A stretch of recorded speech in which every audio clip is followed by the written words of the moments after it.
I'm Natasha Hirst. I'm the Chair of the Equalities Council of the National Union of Journalists in the UK and Ireland. We've seen a really worrying rise in recent years in the levels of abuse, harassment and intimidation targeted at individuals in public life, and that includes journalists. A lot of the abuse occurs on social media and also through other online platforms such as the comment threads on publications' websites.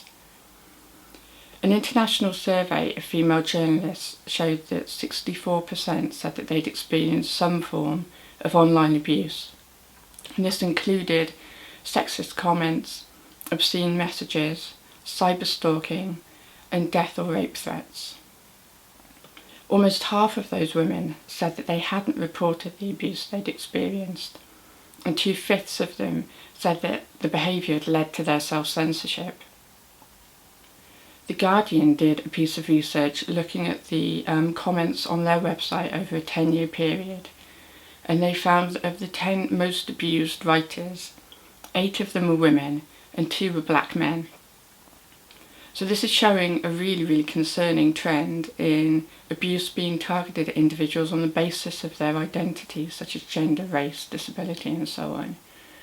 But it also shows that it's serving to silence voices.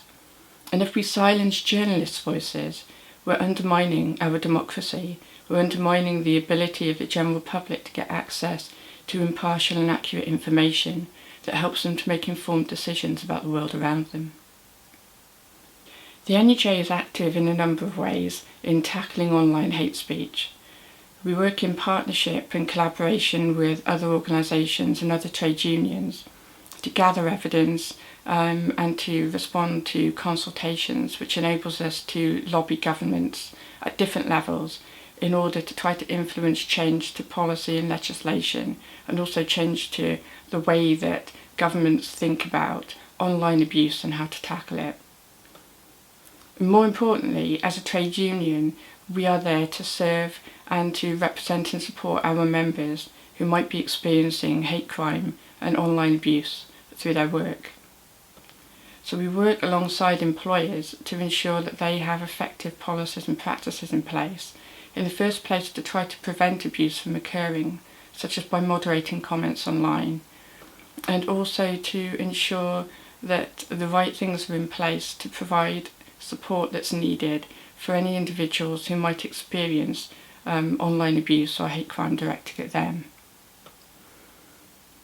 It's also really important that we have a strong voice in a workplace, because it allows us to negotiate with employers and to make sure that those policies are in place that protect our members and also protect other journalists in that workplace. And we always seek to ensure that when we negotiate with employers that we're including freelancers within those negotiations as well as staff members. So freelancers need to be protected from online abuse as well. There's also examples of the NUJ supporting members to take cases against people who have targeted them online. And we won a case in Scotland a few years ago where a perpetrator was sentenced to 6 months in prison for racial and religious prejudice. And again, that shows the benefits of being a member of a union. It also shows the benefits of reporting abuse when it occurs, because there is action that can be taken, and sometimes it can lead to a successful conviction. So above all else, the NUJ pledges to continue fighting online hate crime and harassment in all forms that it occurs, and we work with other partners to do so. We encourage all those who work in journalism, whether they're freelance or staff members, to make sure that they're a member of a union and to join us in our collective fight to eradicate hate crime.